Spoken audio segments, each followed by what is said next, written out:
Hi friends, எப்படிடா 5 நிமிஷத்தில் 50 தோசைக்கான மாவு ரெடி பண்ணுறதானே இங்கே பார்க்குறீங்க. அதை எப்படி நான் சொல்ல போகிறேன், வாங்க வீடியோக்குள்ளே போகலாம். நான் லாஸ்ட் இயரே வந்து பிரீத்தி மிக்ஸி வாங்கினதுக்கப்புறம் ஒரு ரிவ்யூ கொடுத்துருந்தேன். ஒருவேளை ரிவ்யூ நீங்கள் மிஸ் பண்ணிட்டீங்கன்னா போய் பார்த்துட்டு வந்துருங்க, கீழே ஆட் பண்ணுறேன். இது வந்து ஒர்க்கிங் உமனாக இருந்தாலும் சரி, கொஞ்சம் வயசானவங்களாக இருந்தாலும் சரி, கிரைண்டரை தூக்கி ஆட்டுறதுக்கு சிரமப்படுவீங்க. அந்த மாதிரி ஆட்கள் வந்து கண்டிப்பாக இந்த மிக்ஸி வாங்கி நீங்கள் வந்து யூஸ் பண்ணுங்கள், ரொம்ப சூப்பராக இருக்குது. வாங்க எப்படி பண்ணுறது நான் காட்டுகிறேன். 4 கப் இட்லி அரிசியை வந்து நான் 3 மணி நேரம் ஊற வச்சுருக்கேன்.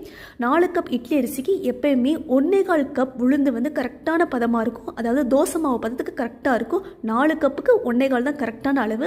இது எல்லாத்தையும் நான் 3 மணி நேரம் தான் ஊற வச்சுருக்கேன். இது கூட வந்து நான் 2 டேபிள் ஸ்பூன் வெந்தயம் போட்டு அதையும் நல்லா ஊற வச்சுட்டு எல்லாமே 3 ஹவர்ஸ், அதாவது 3 மணி நேரம் நல்லா ஊறி இருக்குது. இப்போ நம்ம இந்த மிக்சியில் மாற்றிக்கலாம். இதை நான் போட்டதுக்கு அப்புறமா தண்ணி எப்படி ஊற்றிருன்னு சொல்லிடுறேன். இந்த அளவு மாதிரி போட்டிருப்பாங்க மிக்சியில், அந்த அளவுக்கு அரிசியை போட்டுட்டு தண்ணி முங்குற அளவுக்கு மட்டும் ஊற்றிக்கோங்க. ரொம்ப தண்ணி ஊற்றிடக்கூடாது, தூக்கி அடிச்சிருன்னு சொல்லுவாங்களே அந்த மாதிரி அடிச்சிடும். ஸோ இது முங்குற அளவுக்கு மட்டும் ஊற்றுங்க. இப்போ பாருங்கள், நான் 1 டம்ளர் தண்ணி தான் ஊற்ற போகிறேன். நான் வெந்தயத்தை